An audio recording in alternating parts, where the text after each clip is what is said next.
you never know what's going to happen when, and um, new things happen all the time. Look at Mhm. social media. People have full careers in social media. That's only been around for about 10 years. Hot Wheels Monster Trucks Live only started in 2019. It is a new show. And so new things pop up all the time. And like from all the self-development I've done, plus this course, it's really about keeping yourself in a high vibrating state. That's the law of attraction. People, occurrences, and events will come into your orbit to match your vibration. So, keeping yourself high vibrating is so important. Feeding yourself healthy foods and drinking a lot of water and exercising and listening to uplifting podcasts and music, surrounding yourself with uplifting people, doing a morning routine, like whatever it is, doing a dance party in your own room, like to keep that vibration high and stay optimistic. It is so, so, so important. Okay, awesome. Marnie, how are you? I'm amazing. How are you? I'm also amazing. Thank you. So, welcome to the podcast. You're guest one. So, thank you for being my first guest. And yeah, I'm super excited. honored. Yeah, me too. Oh I'm my honored to gosh. have you on here. Yeah. That is so exciting. Wow.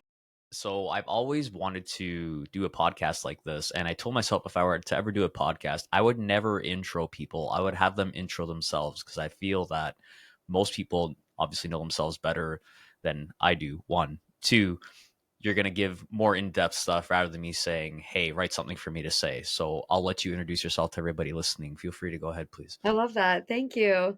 Right. My name is Marnie Florence. I am currently co-hosting Hot Wheels Monster Trucks Live in the United States about 35 weekends a year. It's my fourth year doing it. And I'm actually the first ever female host of Hot Wheels Monster Trucks Live. Yeah, And you I'm are. Canadian. And one of their only Canadians they've ever had. And I'm a choreographer. So I'm from January to June, I choreograph for four companies. They're all doing non-professional musical theater. So two adult groups, two kids groups who just do it for fun. Um, and outside of that, I live the 75 hard lifestyle. So those are like kind of the three main points about kind of me and where I'm at in my life right now. Amazing. So how did you get into that? I also mentioned earlier that we have a bunch of questions we can go through, but I want to keep this more a conversation. We'll use them as talking points, but talk to the people who are listening. How did you get to that position? Where were you even prior to that part for yourself?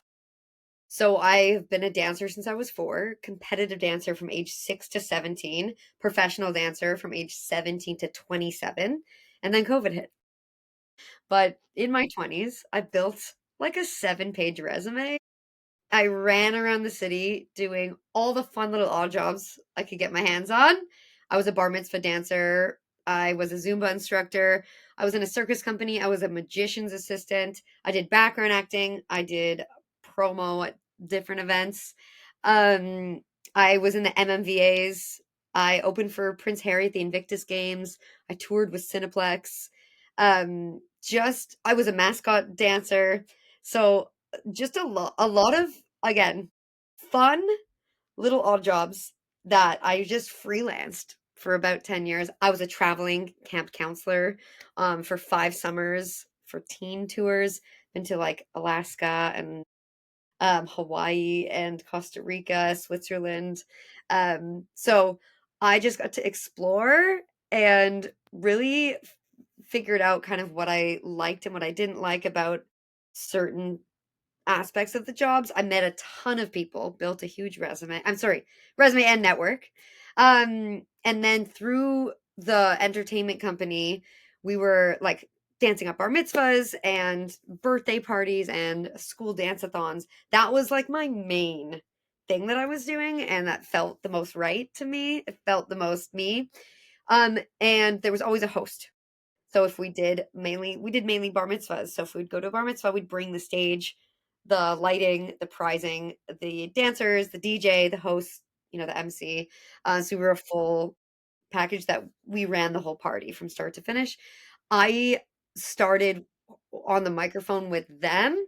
So I was hosting like the smaller dance dance birthday parties, or a dance-a-thon for a Valentine's Day at a school, things like that.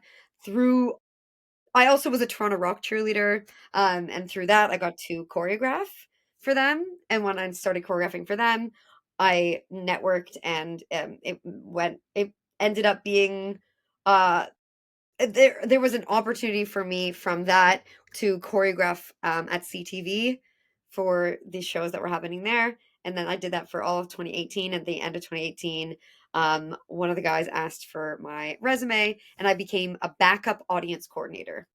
So hyping up the audience, booking the audience, giving out gift bags, and just guiding the audience energy for the whole show. So I was actually the first ever backup audience coordinator at Okay. CTV. So I also have that title, which is cool. Anyways, again, I would go from on set to go teach Zumba to go teach dance. And the next day I was doing something different. And next day I just tried to fit everything in. And then COVID hit. So everything I was doing was in person. So it all Hmm. stopped. That summer I was on Family Feud with my family.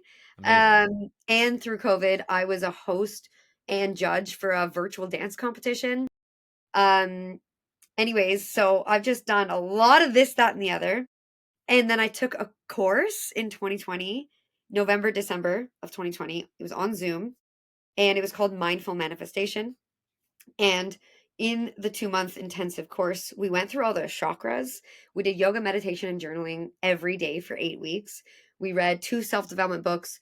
We did about 10 journal prompts a week, really getting deep. Your fears, your goals, your money mindset. Who were you as your younger self? Who do you want to be as your future self? We found our Hmm. core values, and we created a why statement we had to fill out to spread blank so that others blank. And I really wanted to spread love, light, positivity, and optimism everywhere so others feel uplifted, encouraged, and free to be their authentic selves. And in the course, there was 10 of us. We each chose a goal to manifest and work towards. Mine was a long-term, high-paying hosting job that aligns with my values. And my action step in the course was to put together a hosting demo reel. So my friend helped me put it together. It was 2.5 minutes. I did a little hosting job for the CN Tower. I was the spokesperson for Family Feud, my episode. I added in CTV and that entertainment company, and just a bunch of other random things that I had filmed. I filmed a lot through COVID too. I hosted a few events, so I had that footage. Put it together, put it on YouTube, February 2021. June 2021, I get an email through my website from Hot Wheels Monster Trucks Live. They found my demo reel. It had 200 views when they found it. And they said they chose me to 50 girls that they were looking Okay. at online. And they took a chance on me. And Hot Wheels Monster Trucks Live only started in 2019 with 2 male hosts. They had to stop the show with COVID. Coming out of COVID, they were like, we need a female. And so maybe I stood out with live event experience with kids, which is what they were looking for. I didn't know how niche I was. And so that one little demo reel changed my life. It feels like Justin Bieber was found the same way. One video on YouTube. I didn't even apply. And I manifested exactly this. And I get to live my why statement that I created Mhm. for myself. So in the course, we really dug deep to come out into the world stronger with more of a purpose of, a direction and the energy we want to put out into the world. And so that's how I got the Hot Wheels job. I knew that there was something more. I hoped that there was something bigger than the 10 years of that entertainment company, which felt so right. But I didn't want to host bar mitzvahs because that is a whole other world.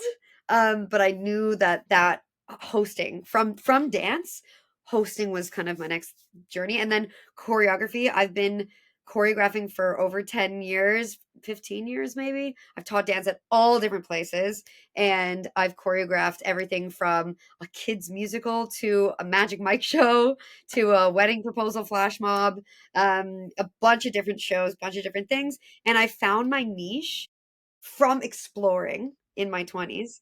My niche is live events with hosting, and my niche with choreography is non professionals singing at the same time. So my choreography is very simple. and it's really bold, expressive, goes with the words, and I love taking maybe people who don't feel confident with dance on a journey where at the end they feel this newfound confidence. So yeah, this is my going to be my 11th year choreographing the musical at a private school for grade 4 to 6, and then some adult productions as well. And anyways, that's how I got to what I'm doing now is full 20s of exploration. So, as you know, the podcast is called Built to Grow. And the purpose of Built to Grow is to explain to people what that journey looks like over time. So, let's unpack some of the things that you just mentioned here. It sounds like the entry point for all this for you was dance. So, what got you into dance in the first place? The parents put me in dance lessons when I was 4. When I was 6, they put me into dance competition. And so from 6 to 17 ages, I did about 10 hours of dance training a week. Mm, and it was ballet, tap, acro, jazz, musical theater, modern, contemporary, etc., etc. And I'm so, so grateful they did that because it taught me so much confidence, putting myself into high quality output and environments, discipline, time management, so many amazing things. And right, I took dance in high school as well. So I was dancing every day. And I was in a professional dance company where my sister and I went downtown Toronto, and for 9 hours we danced straight every Saturday. That was my grade 12. So when people were choosing what they wanted to do in university and college, I didn't want to study dance. I felt like there was always maybe something else. So, I went to Ryerson for 1 semester for business and then dropped out, found little odd jobs, and then the next 2 years, starting that next September, I studied event planning and at George Brown for like at college. Anyways, I was doing little odd jobs throughout that. And when I graduated in 2015, I said, let's go part-time, full-time.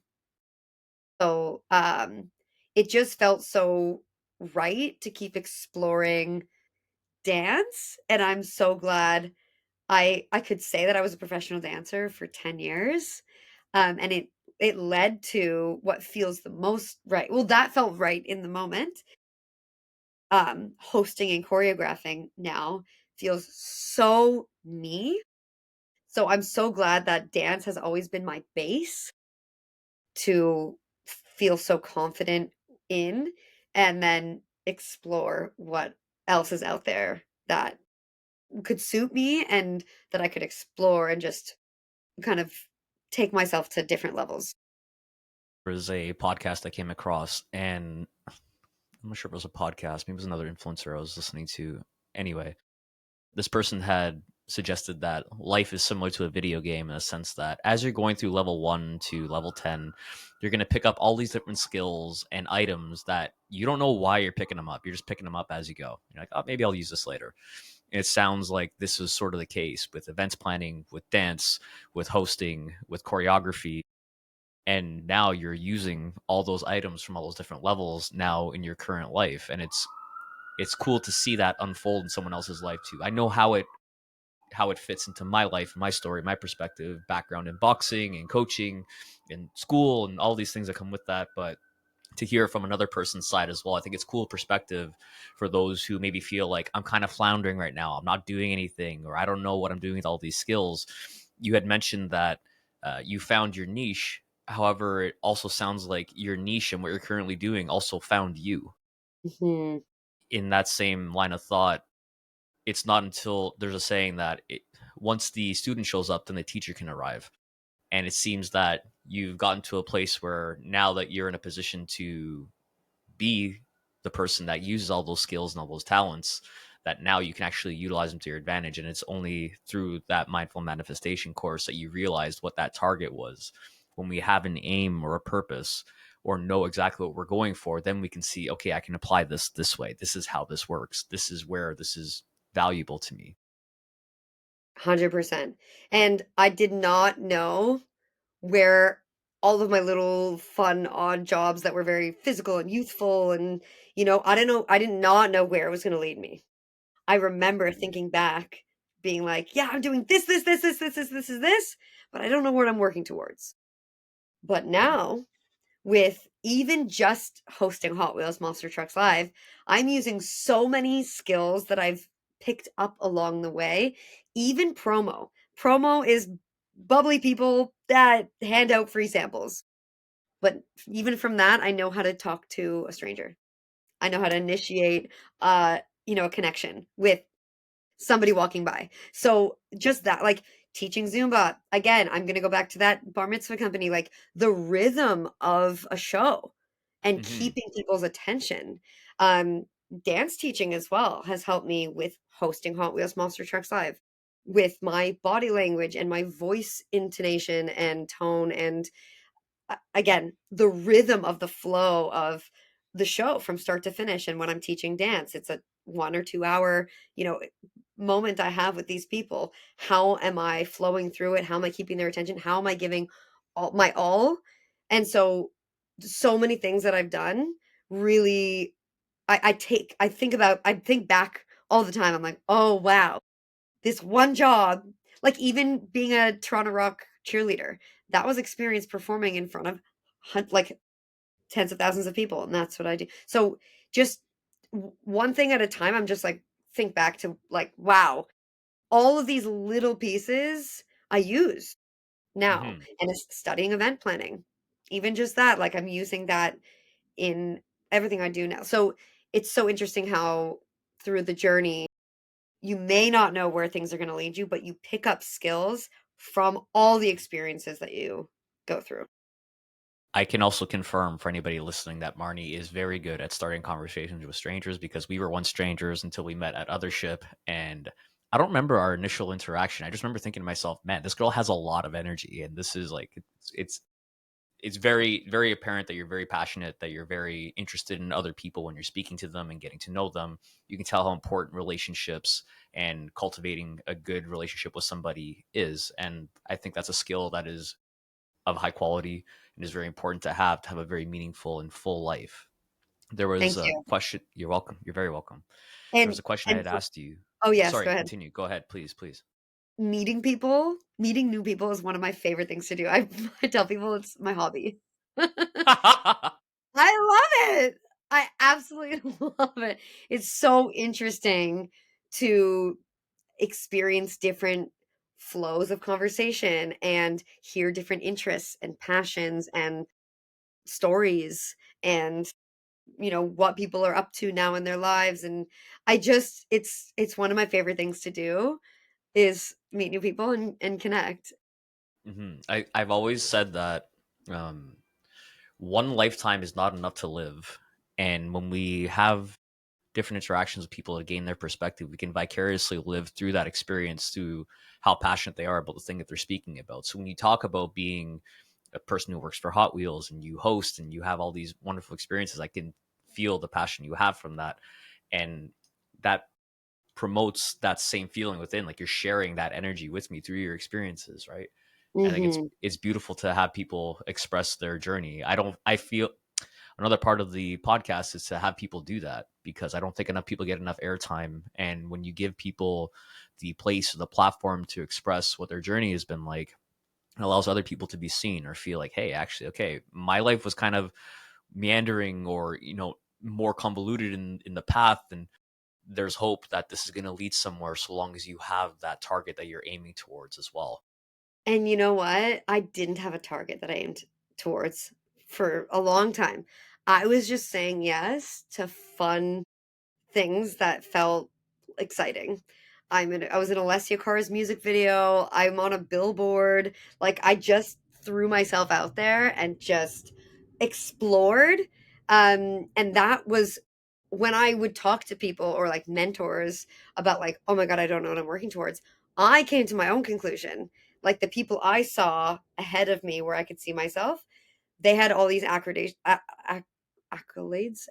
whatever they're called, Accolades. Yeah, yeah. um, accolades underneath them. So I was like, let me just keep going, and it's gonna work itself out. But yeah, like now I have Disney Channel and MMVAs and, you know, a bunch of different CTV, like a bunch of different huge names under my name, which that was just an overall big goal that I saw myself achieving.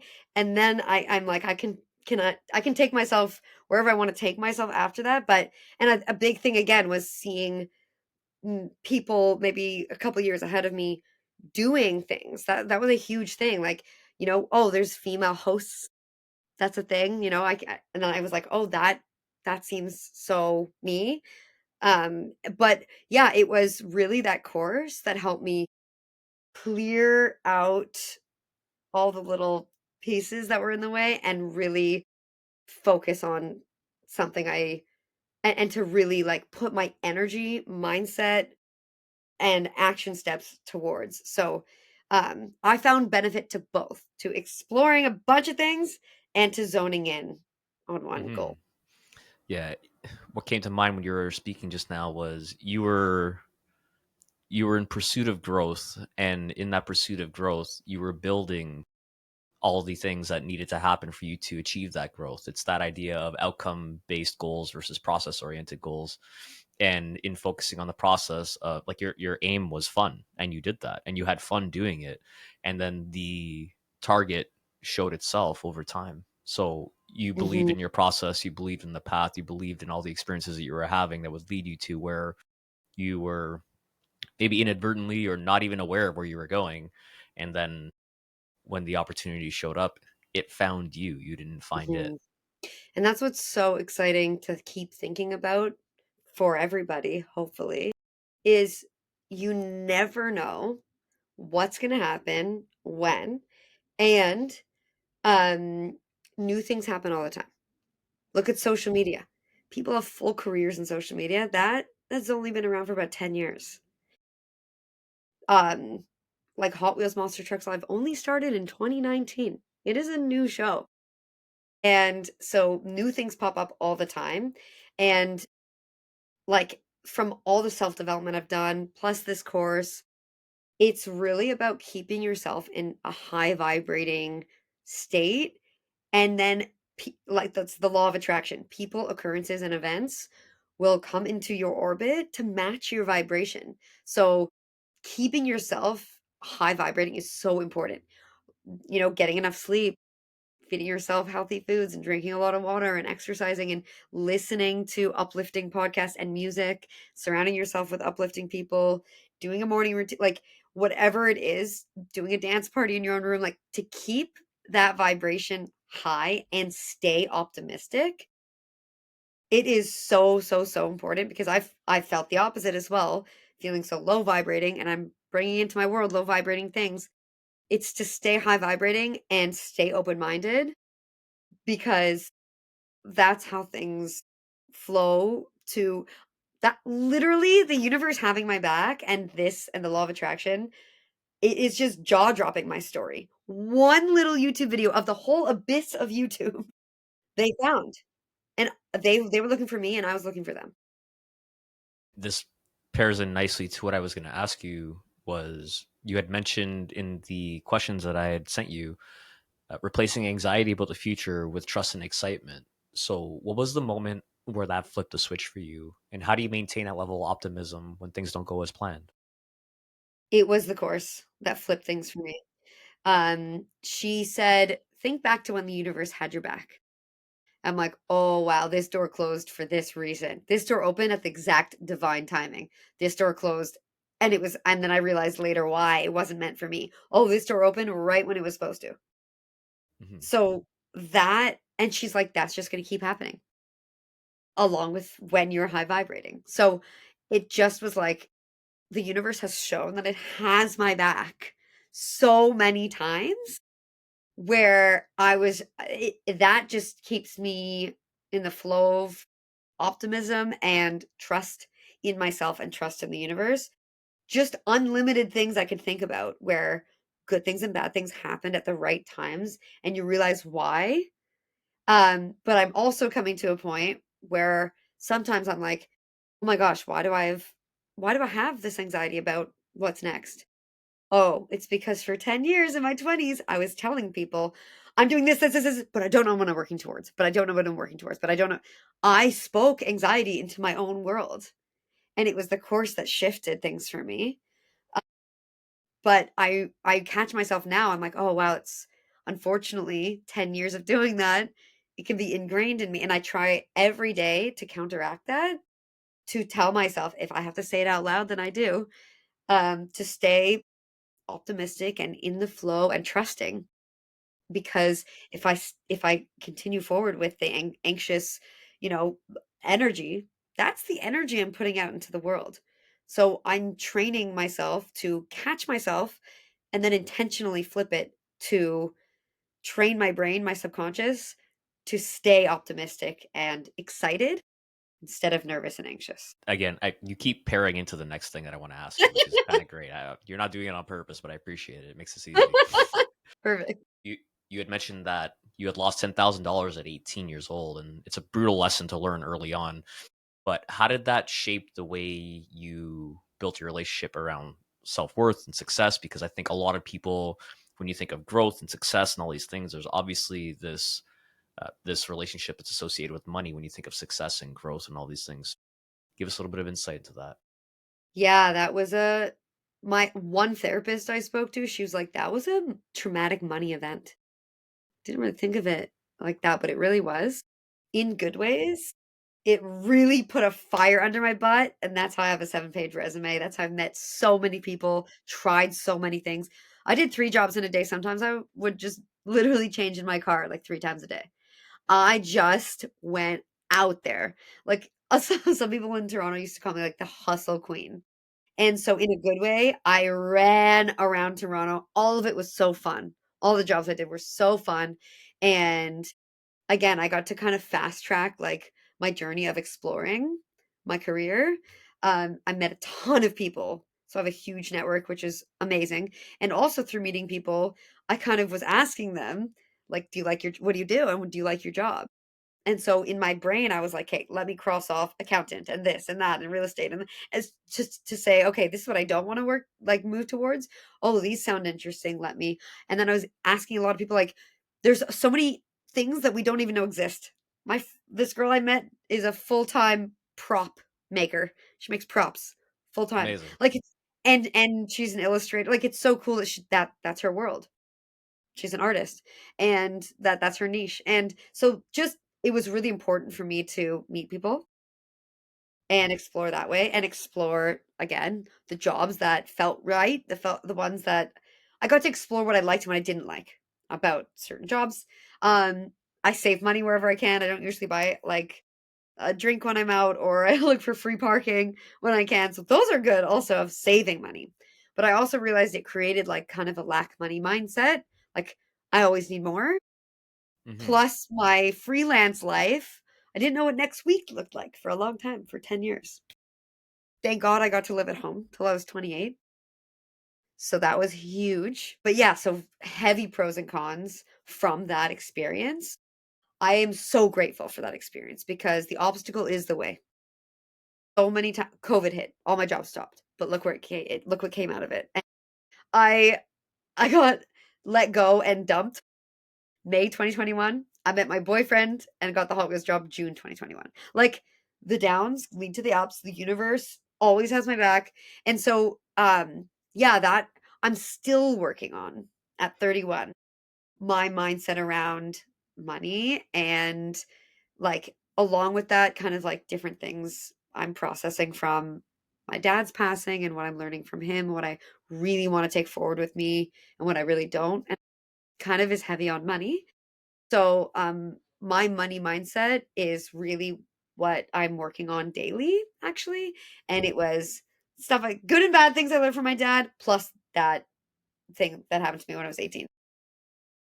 It's so interesting to think everyone has a different relationship to money. In the course, we had to write a letter to money. Dear money. You can write whatever you want. Thank you or sorry, or, you know, we had to tap our card and spend on ourselves and say money is always flowing to me. We had to journal about what our family taught us about money and how we think about money. So, energy money is energy, and it's a currency. It flows in and out. And um I it's yeah, it's so interesting. Recently I've been thinking like, an 80-year-old, they could tap their card and say, "Oh, this is so expensive." Blah, blah, blah." Or an 80-year-old can tap their card and say, "This was my pleasure." It is up to us how we move through the world with money. And because that was such a turning point for me with money, um, I kind of just went through my 20s, and now at 31, I am like, oh, let me dive deeper into my subconscious so I move forward how I want to with money and not how I has not been beneficial for me or the people around me, my partner, etc. Um, but yeah, that is initially what put the fire under my butt to go and hustle, and I'm so grateful for that. So that is I'm leading with like that downfall was the strongest one of the strongest pushes uphill for me afterwards. Yeah. When a lot of this podcast or episodes that I'm going to be doing is going to be a lot of me just talking about sayings and phrases that come across. I'm very much so that kind of person that Yeah, lives you are. through. I love Yeah, it. and it's not a bad thing, but it can get a bit much sometimes. But one of them is, a storm does two things. It gets rid of a lot of things, but it also reveals what's left.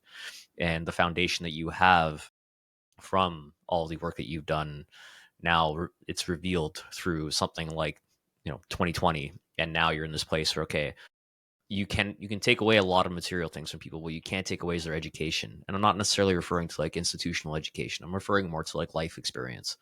So when you have all these life experiences that you go through, it now leaves behind, okay, what are you able to do with this experience that you can facilitate this new future that you're building? I think something like the manifestation course that you're mentioning, you know, it's this process of self-discovery and exploration that we go through life, and it's not until we have these really tough moments that we get to lean on those habits and those systems and patterns that we have deeply ingrained in us. And you're mentioning about your father, and I'm sorry for his passing. I've given my condolences many times, but I feel to still do it here. There's the phrase of, it wasn't our parents' fault as to how they raised us, but it's our responsibility as adults to bridge the gap. And when you think of, like, I've always thought of this one particular thought always pops in my head every so often and blows my mind, because I spent a lot of time with my grandfather growing up. Okay. So parents would be at work, it's summer, no school. I'm in the backyard with this guy who was born in 1931 and who was raised by somebody who was born in the 1800s. So Wow. we've got like a couple hundred years of gap, and this guy is showing me how to do things, and I'm thinking to myself now, holy shit, what else do you pick up on when it comes to, tendencies, behaviors, thoughts around money? They didn't even, never mind, TV. They didn't have anything in the 1800s relative to what we have today. We have AI on our phone. We have computers in our pockets, right? So when you think of the order of magnitude of difference from lifestyle, what's available to us, information, all these different things, we have the ability to bridge those gaps in a lot easier way, so long as you use the tools available to us to our advantage to grow, to feel like, okay, I can take action on these things. We didn't have YouTube, right? Like you mentioned, it's only been 10 years social media has been around. You wouldn't have this job right now. We wouldn't be doing this. As simple as that, right? So I think it's interesting how much more we have the ability to support each other and everyone else's growth around us. And in 100%. doing that, it also facilitates that feeling of, okay, I'm giving someone an opportunity to grow through my experience as well. And maybe this will facilitate someone who's listening to put out that YouTube video that ends up finding them their job too. Exactly. And I another huge pivotal turning point for my growth and my journey. Last November, I did this like mushroom therapy, and it ended up being so traumatic. I got all my money back, and it sent me into like a 3-month depression. I was crying like 4 times a day, and it was so scary. Um, and it taught me that, my boyfriend, my mom, my friends, they could all say the right things. I had to dig myself out of that hole. And my jobs and health and family and friends and living situation, finances, etc. Everything was amazing, but my mental health was in the garbage. So it really opened my eyes to mental health is everything. We live in here. And so what got me out of it was three audiobooks, self-development audiobooks that all I listened to them at the same time. Or one was I was finishing one, I was starting one, I was in the middle of. They all reminded me self-love is the key. Starting the 75 hard challenge, 2 45-minute workouts a day. For me, it's a walk in the gym or two walks or yoga and a walk. Eating clean, drinking a gallon of water, reading 10 pages of a self-development book, a physical one, every single day. And I added saying affirmations and gratitude out loud and a 5-minute meditation every single day. And I do Duolingo Spanish.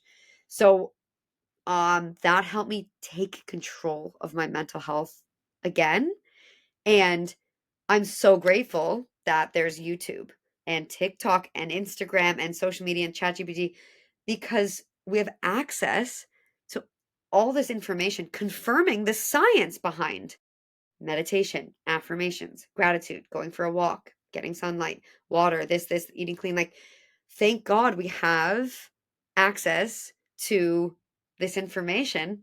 And it's from one person to the next, it's confirming. They all say similar things. It was the audiobooks that brought me out of this depression. And thank God we have access to these incredible resources in 2025. Like, again, your grandparents, the generation before that, they were just going off of their lived experience and what they've learned just from the people around them. We now have access to worldwide information that's unlimited. It is so, so, so magical and important that we dive into learning as much as we can. And anyways, that was my other really hard down to really high up. Like, now I'm the highest I've ever been mentally, emotionally, physically, the strongest I've ever been. And back last November, December, January, it was the lowest I've ever been in my life. And so um that was definitely part of my journey to take control of my body, mind, soul, my mental health, and lean on these incredible resources that we have with the internet. So I'm going to push back on you here because it's not the audiobooks that did the work, because information is plentiful. Application and implementation is scarce. You Mm, realize you're in a place where instead of being a victim and not accepting where you were, you decided to take action. And in taking that action, you created the life that you wanted. Yeah, we have these ups and downs for sure. I think everybody always wants to feel happy, and I get that. But when happy is your baseline always, then happy becomes boring. We don't want to be in a place where we never feel something. We have to experience and feel all ranges of emotions, right? Anger, sadness, happy, joy, all these different things. Apathy is not the goal. I don't want to feel nothing. That's fucking terrible, right? When we have those highs, it gives us an opportunity to recognize like where you're currently at. Okay, what am I doing in this high? Often when we're in that high period, we don't realize what we're doing because we're busy enjoying it. But when we figure out a system or something we can lean on, like 75 hard for you, for example, it gives you the opportunity, should a low come around and maybe you're not doing that, realize, okay, I can go back to this system and put myself back into a position. Or maybe I have to audit it. Maybe things are a little bit different right now. Maybe I can't get 2 workouts in. Okay, what does that look like? Or maybe instead of adding affirmations like you did, there's something else you need to change. You can customize these things for yourself too to fit your life to get you to where you want to be, or make any sort of choice or any sort of changes rather that facilitate, okay, let's do this next. I think, there's a saying of what got you to where you are isn't going to necessarily get you to where you want to go. So sometimes the approach you take needs to change if you want to go somewhere different. Effort isn't going to be linear in terms of getting you to where you want to be. You have to put in exponentially more effort and time into the thing to continue to get to that last 5-10% of whatever it is you want to go. mhm, The challenge is also understanding, though, at what point is this last 5 or 10% worth what it is I'm looking to? Is the juice worth the squeeze? Am I going to make myself miserable in trying to chase this last 5 or 10%? Or should I pivot? Right? Like, should we go back to CTV? Should we go back to all these things that I did, but I wasn't truly happy, enjoying it?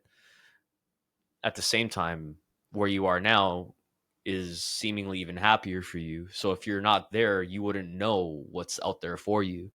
So again, that storm clearing that path for you gave you an opportunity to have space for something greater to come in. So though it may have seemed like a terrible moment or a really shitty moment, yeah, you had the opportunity then to see this experience with your father as well. Yeah, terrible moment, but it also allowed you an opportunity to look at it from a more objective point of view. Okay, what about this comes from him?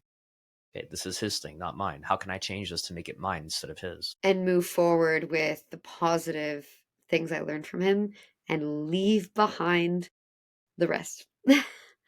And that's, yeah, it's an eye opener when you have a parent pass and just to be like, whoa, wait a second. Who am I now? Now that like I'm they're a part of me and they're not here. What what do I want to really move forward with?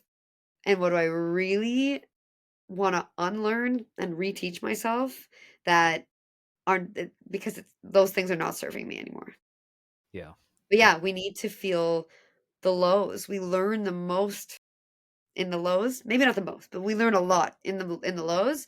And you need the lows to appreciate when you do feel the highs and when you do feel amazing. Like, and we're human. We should feel all different emotions. And um I I've been feeling so amazing, and then one day I had this conversation with somebody, and then I was crying, and that was good because it showed me what the next journey of growth, what I need to focus on for my next journey of becoming the person I want to become, what that looks like, and, it was really eye-opening in a good way. When you had mentioned here about, your dad and, leaving that part behind, it reminded me of an experience I had recently where something had happened and I was feeling a particular feeling. And somehow, some way, I pulled myself out of this feeling and I applied logic to it because logic proceeds emotion. It doesn't precede emotion. We get emotional first, we have our reaction or our feeling from it, then we logically think back, okay, why did I do that? In that moment, prior to responding to whatever was in front of me, the initial response I wanted to have, I had said to myself, that's my mom. That's what my mom would do. And it's not a terrible thing. It's just not going to be the best for the situation right now. And I Mm, paused, took a moment, and I thought, okay, well, like, what would Santa want to do? mm, And it's not to hate on my mom or anything of that nature, because there's also those same circumstances or situations where she would act differently as well. Can't speak for her. But the initial response was from this. Okay, well, what did that come from? And you dig into that a little bit more, you unpack that, right? And I think when we have that opportunity to look at those experiences and those responses in different ways, it shows us who we are and it gives us an opportunity to change that should we choose to. But you have to make that choice too. exactly. And it's who do you want to be? And how do you wanna move through the world? And not just doing because it's autopilot or this is what I learned. This is I think a lot of people in their I'm sure they do this younger too, but from my friends in my network, a lot of people in their 30s are like, "Wait a second. There's so much to learn about myself. There's so much to unpack." And that's our generation is maybe doing more of the heavy lifting because we're so mindful. Again, we have access to so many resources and we are so self-aware. Maybe therapy back in the day for different generations was looked at as, oh, if something's wrong with you, you go to therapy. But now it's so normal for most people. Most people I know go to therapy and they're working on themselves. And again, it goes back to the parents. My mom did this, my dad did this. But which one maybe do I want to also do? Or maybe neither. Maybe Yeah. it's carving my own path. What legacy do I wanna leave? Do I wanna be tight and frustrated with money, or do I wanna be generous and flowy? Like, do I wanna, get mad at my partner if they're not hustling like I am, or do I want to lead more with love and compassion, understanding, like, maybe that I didn't see Yeah, from we maybe can't that's we good. can't just absolve ourselves from responsibility of our actions because of previous generations or our own natural programming. That's absolute Right. bullshit. Like, Exactly. one thing that I carry with me that my therapist taught me in one of our sessions, I kept telling him, like, Aaron, I just don't feel like I'm where I want to be. Like I feel like I'm still like, trying to get to this end goal. And he's like, well, what end goal are you talking about? And then just kind of put it in perspective, he's like, you have to keep in mind a finished product is a product that's always working on itself. And the sooner you get to that place where you understand there's always levels to unpack and different things to build on, the sooner you can actually get to a place where you feel comfortable with who you are. And that's going to change in your 30s. That's going to change in your 40s. If you have kids, if you have more responsibilities, job change, black swan event, name it. There's going to be different parts of you that got to come out, and you learn to understand with a degree of compassion initially. Say, okay, this is what I'm feeling because that doesn't mean that you have to stay in that spot either. You can change.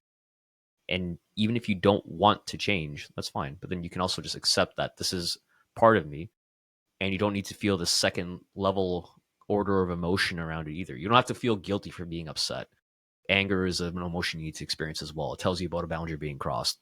You don't have to feel upset that you cried in a situation where maybe tears weren't, wouldn't naturally be the most professional thing per se. But to feel shame about that, that's not going to help you either. Experience that emotion in the moment. Know how you are responding is also self communication in a way as well. Mhm. Mhm. 100%. Yeah.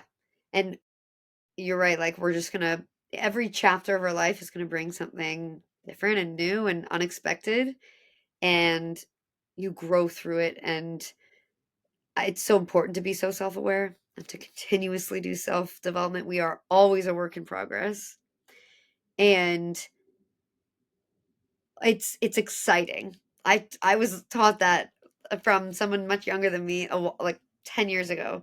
He was like, "Be excited about who you're becoming versus nervous," or like, lean into, yeah, look at it more as exciting. Like, okay, at Hot Wheels, we say challenge accepted. I love that. That's Yeah, amazing. yeah. Yeah. So everything is perspective. Everything. You fly 4 times every weekend? That must be exhausting. Or, I fly 4 times. I'm on 4 different flights every weekend. Oh my gosh, I'm flown around the world to do my skill, to do the show that I'm this is my Boss status. That's boss purpose, my status. Yeah, passion, yeah, yeah. right? But I could you could look at it both ways. Or I could look at it as, "Oh, it's a time to put my phone on airplane mode and just be on the plane." Or people can think of it as exhausting. Like, everything is perspective. You can look at the future with anxiety, or you could look at the future with excitement. And how do you wanna feel, right? Sometimes my boyfriend has road rage, and I'm like, "But you don't have to." It's perspective. If he's like, "Oh, I would have honked that person." I'm like, "He's just chilling." Or maybe that person is, like, rushing to a doctor's appointment or picking Maybe they someone really up, gotta or go to the washroom. Who just knows? exactly.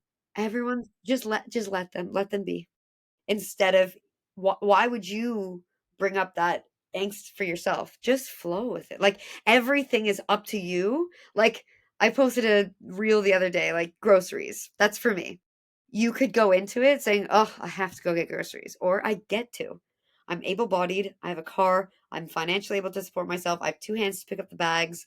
Like, I get to, I have to, like, so with whatever life throws at us, it is just, you know, challenge accepted. Like, you have to know that you can go through it however you want to. And stress is the worst thing for the body.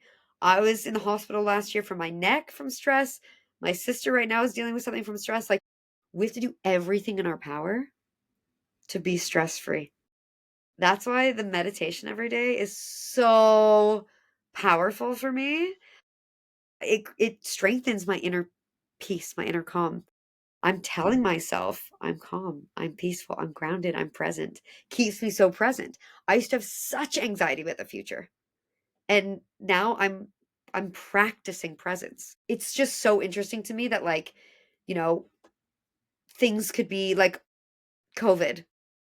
We could have looked Many people have looked at it as a negative thing, or you could look at it as a positive. Like, why wouldn't you look at obstacles in our way or things in general with ease, and my boyfriend says assume positive intent. Like, it's just gonna be better for everyone involved. There's a couple things you mentioned here. One of the things that came up when you were speaking just now was this idea that your perception is your reality. And there's a really good book I read not too long ago called, I think it's pronounced Arate. It's from the company Heroic, and this book it's basically an accumulation of all these other books that are like self help books, and they're just like single like chapters, short chapters of these different self help books, and so it's a huge book. And in one of the things that they had said in the book, in one of the chapters, was your perception around stress is going to determine how you internalize it and how you look at it, right? So you can look at something as, okay, stress is bad for you. We shouldn't be stressed. Yes, absolutely. But we also need stress to build our muscle. We need stress like a fire under our ass to go and get our money that we lost, right? So you can use that to fuel you, or it can use it to burn you. So how do Mhm. we put it in a perspective or in a way that allows us to utilize it for fuel to get us to that next level, to do the next thing that we're trying to do? My coach, when I remember the first time I ever had a boxing match, I remember I was in line at the weigh-ins, and I was asking one of my teammates, I'm like, hey man, like how many tickets did you sell for people to come and watch you fight? He's like, 4 or 5. I'm like, oh. He's like, how many did you sell? I'm like, yo, I sold almost like 30 tickets. And he's like, you sold 30? You have 30 people here? I'm like, yeah. He's like, what happens if you lose? And I was like, oh shit, I didn't even think of that. Like, it wasn't even part of my perception that I was going to lose that night. I just felt like I did everything I could to train to be the best version of myself that night. And when you have that volition, when you have that kind of confidence in yourself to be like, no, this is the way it's going to go, this is the way I'm going to be with it, obviously with room for variance and adjusting to whatever's coming up, it gives you a more pointed direction with your efforts, like with what you're doing right now. You can do anything, but you can't do everything. So when you have things in a more focused intent, it allows you to make greater gains and ground towards the goal that you're looking to achieve. Absolutely. Yeah, and like he said, "What if you lose?" And you're like, "But what if I," like, and either way is gonna be good, because I just look at it as, okay, things go well, great. Things don't, that's a lesson, that is growth, that is a turning point for you. So it's all good. Most people learn more from a loss than they are from a win. When you win or do something really good or succeed, you're going to tend to not, I mean, there are a lot of people who are super high performers, regardless of what the outcome is. They always review, see how they could have done better, etc. But when you lose, you're more likely to go back and look at, okay, fuck, what did I mess up here? How could I have done better next time?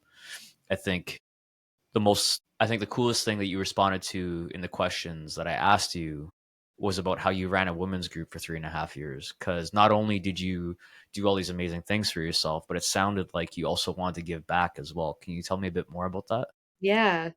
So after that mindful manifestation course, I was feeling fired up and ready to. I just realized pre COVID, I really filled my cup, and I did so many things, and my cup was overflowing. And then when COVID hit and taking this course, I realized it's not about me. It's about helping other people. And so I did so much for me. I was a dancer. I was on a billboard. I did this. I did this. And I realized it was all what it was always helping others in some capacity, but I I wanted to do it through COVID where I could be the best of service in that realm. And so between taking her course and there was another weekly course I was taking, I was inspired by the both of them. And I put together a women's group just of people in my network. I ran it for free for most of it. Then I started to charge, and then I went back to it being free. I ran it for, yeah, 3.5 years. It was weekly, and then it slowly turned into monthly, and now I don't run it anymore. But it was about 8 of us whoever could come could come. Sometimes it was three people, sometimes it was five, whatever it was. And whoever wanted to join could join. And when I did start to charge, a percentage of that was going to a woman's shelter that I've been to in Amazing. Etobicoke. And so we would check in with each other instead of "Hi, how are you?" like it normally is out in the real world. It was "How are you doing today?" And some people had amazing things, positive, highlights of what they're going through. Some people were just feeling so bleh and low, and it was a space to just share.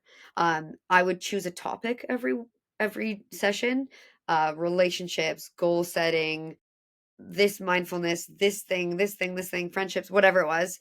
And I would leave meditation, and everyone was in the comfort of their own homes, usually their bed, on Zoom. And I would read part of an article that I found based on the topic. Then I would give them 3 to 4 journal prompts. I'd put on soft music. Everyone would journal at the same time. And then one by one, people would share. One person said it was like group therapy.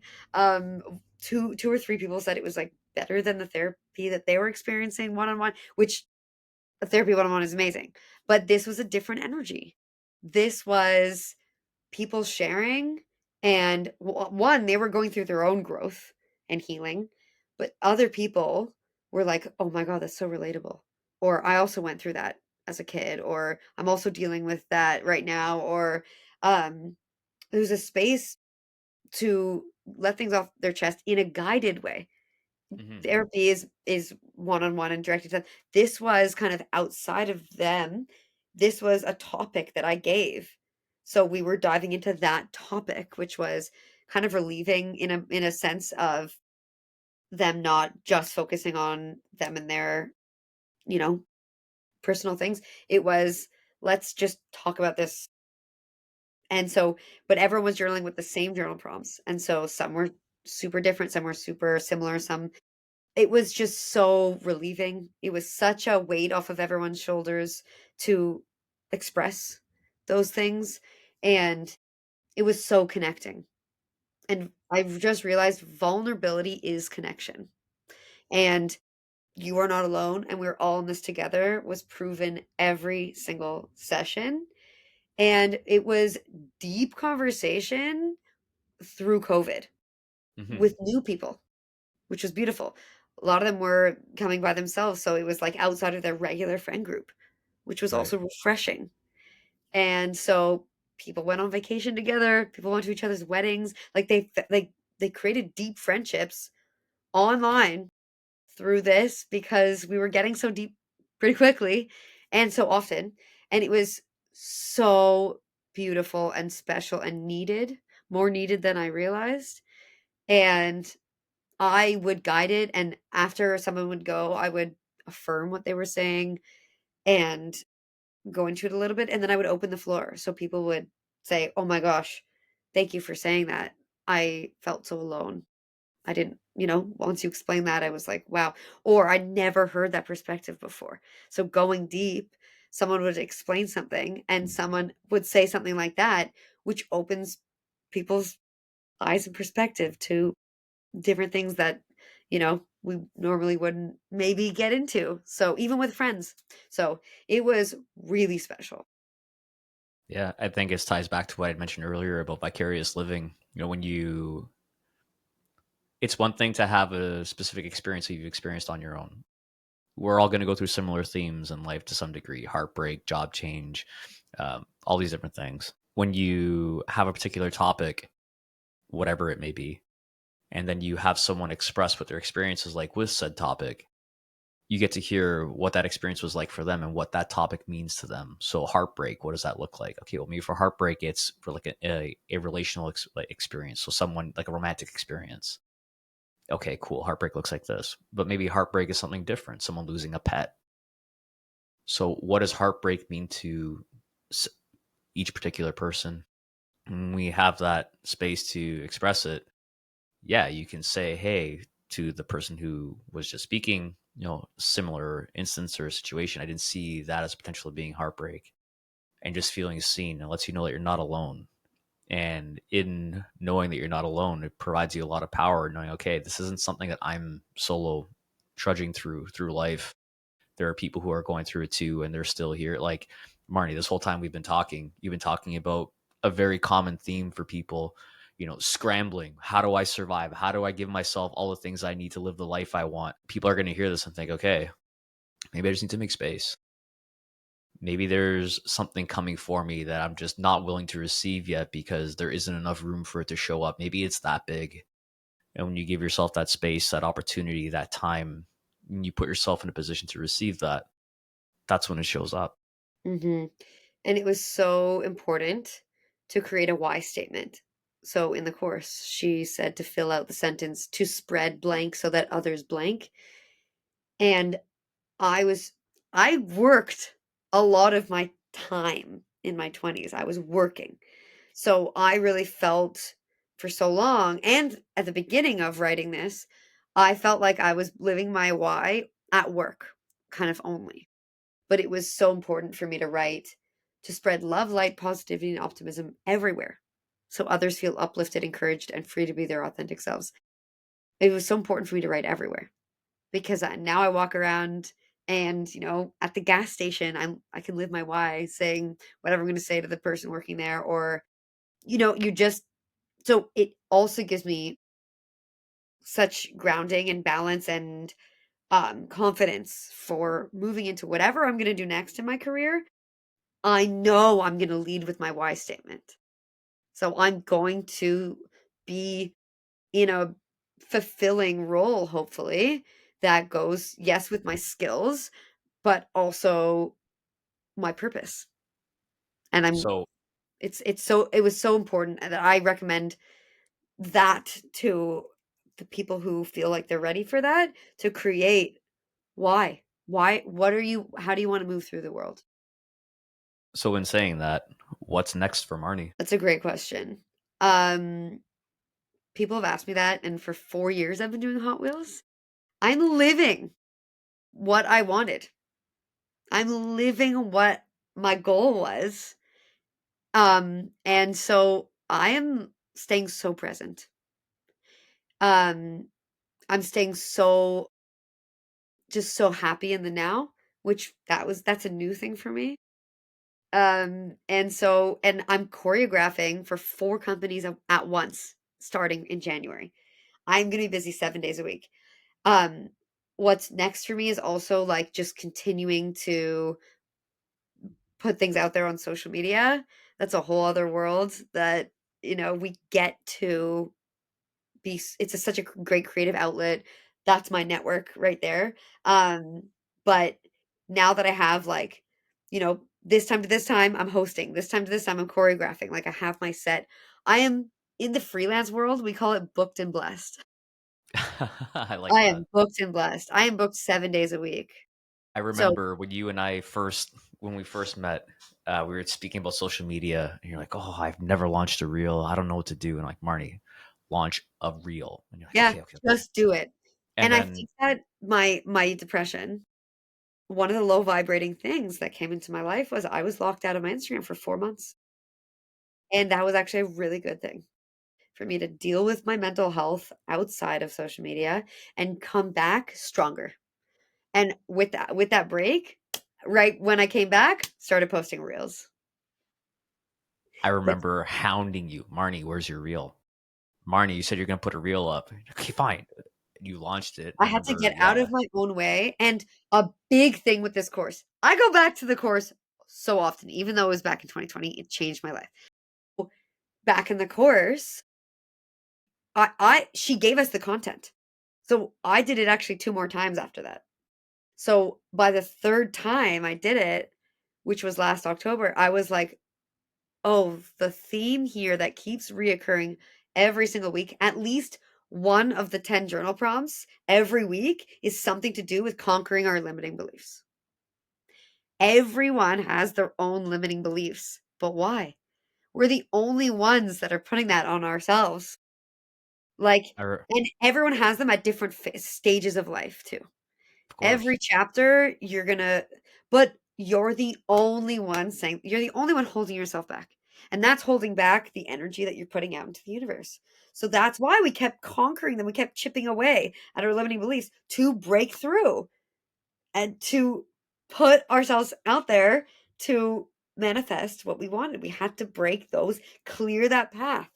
So I had to clear that path for myself um, with posting reels. And so I think now my next step is reflecting on why. What's my purpose now on social media? It has always been just, hey, I'm hosting over here. Hey, I'm choreographing over there. And it's got me jobs from doing that. And it is, I also kind of sometimes I write in the captions like inspirational things, motivational things. But I think my next step is more video content with mindfulness, talking about mindfulness because that feels right. Because then I would think like, yeah, it's so cool. Let me follow this girl who hosts Hot Wheels Monster Truck if I don't know me, right? That is such a unique job. Let me click follow. But I would want to, I want to follow people that are giving me helpful mindfulness tips.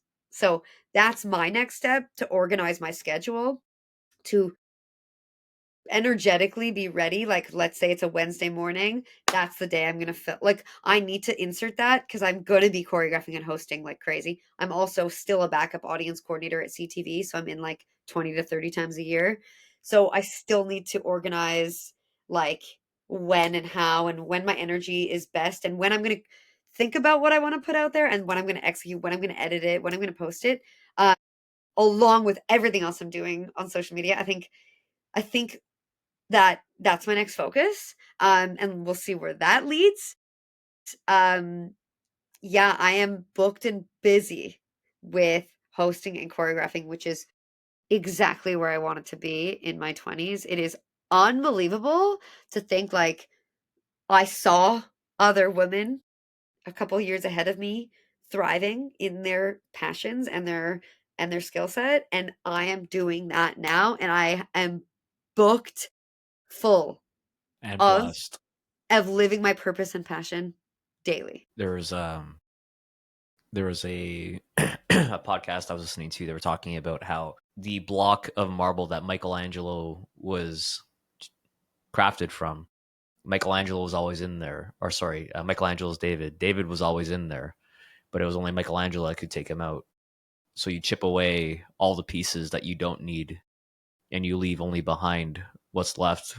And when you take the time to carefully craft all that, you get left behind a beautiful piece of art. And taking your time to do all the things that you want to do in the way that you want to execute them, absolutely. So long as you're taking action and making sure that you're chipping away at it every day, and that facilitates the growth over time. Exactly. And I feel that way about like what's going to happen with marriage and kids and where are we going to live. Like I think those big life things cuz I'm 31 now are coming up and with my dad just passing last year, like a lot of big things. So I think that's my next what is Marnie up to next? Working on my subconscious and my mental health and carving my own path with like I that's when I cried a couple weeks ago was this girl asking me about these things Mm. and I answered in a way that I did not want to answer like that, but I've just been answering people like that and I'm like, why? So um it's that's my next like journey internally is chipping away to get to a point where I'll be ready to have kids, etc. And so, because I've been like, my parents were like, "Go do what you love. Go do what you love. Go do what you love. Go do what you love." Thank God they said that to me, but maybe less encouraging of like marriage and kids, which a little bit of that, but it was way more in my head the career. Thank God. So, because my mom was like, "Then the rest is up to you." So now it's a new journey for me to chip away to get to a point where I'm ready for that.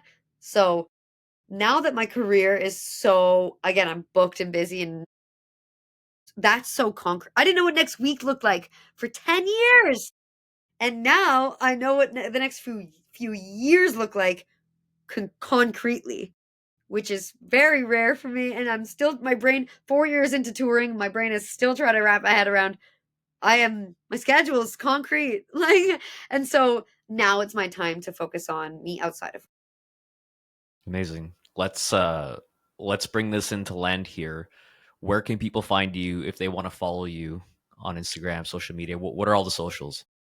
So my name is Marnie Florence. So my Instagram is Marnflow, and that's my TikTok too, at Marnflow.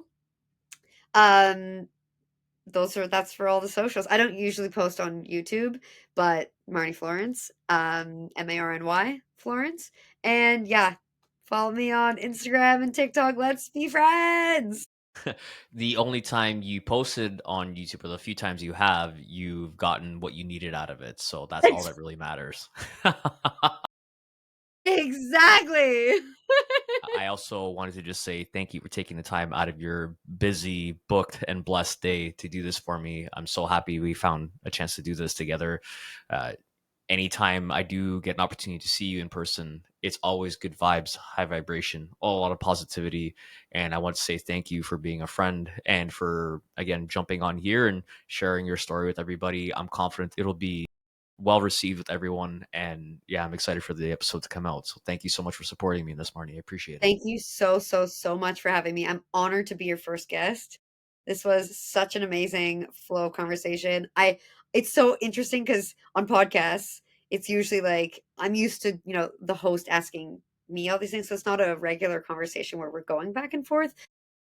But I'm so honored that you have been so interested and invested in like my life and my journey, and it's such an it's so beautiful to kind of have this moment for myself too, to reflect and say, wow, where am I on this day at this time in my lifetime, and look how far I've come. It's really special to talk about it. So, yeah, also outside of work, now I got to focus on like grocery shopping, meal prepping, like my daily habits, working out. I'm trying to I when am I gonna have the time? But I'm trying to learn like the ukulele. Like I'm trying to like now that work is such a flow, I'm trying to like who am I outside of work? And so that's kind of interesting when like normally when you're talking to someone who's so career focused and spent most of my life like with my like focused on my career, and now to say that I'm focused on everything outside of that is so interesting for me. And so it's yeah, again, such a cool reflection and such a blessing of a conversation to say, I worked so hard to get to where I'm now, and now I can like enjoy it. And people say, Marnie, you work so hard now you can enjoy the fruits of your labor. Like I'm not rushing into what's next for Marnie because I'm where I want it to be. And being a competitive dancer since I was 6 and like being always like the loudest one in the room, I literally am doing what I was born to do. And so it's just like I'm in such a good spot. I never even thought that all of this magic could be happening. Um, but it's the flow and it's Marn flow and we're just Hey, gonna keep flowing with it. So like yeah, I try and stop myself every day from like what's next? What's next? To look at where and the thing is like when you feel jealous about something or someone, that's a good I just read this in my book this morning. It's a good moment for reflection. I was jealous of the people who were super fit and were posting on social media with reels. Now I'm doing both of those things and now I feel so much better about myself. Like it's just so cool to just kind of reflect on. awesome. I'm glad we got a chance to do this. I'm going to stop the recording here, but it won't kick you out of the room. So just hang tight for a second, okay? Santo, you're amazing. I'm so proud of you with everything you do. You are such an inspiration. You do 50,000 things a day. I don't know how you do it, but you are doing all of the things you want to be doing, and they are so authentic to you. And you are making such an impact on the world in such a positive way as your authentic self. So I'm so proud of you and keep doing what you're doing because you're such an incredible human being and you're doing it all. And it's so impressive. Thank you, Marnie. I really appreciate that. Thank you, everyone who took time to listen to the episode. If you do have any questions, you can always drop comments or anything like that. I'll put in the show notes if it's still available, the manifestation course. That's a thing, and also put your Instagram tags so people can tap on there too. Okay. Absolutely. Thank you so Awesome. much. Thanks, everybody.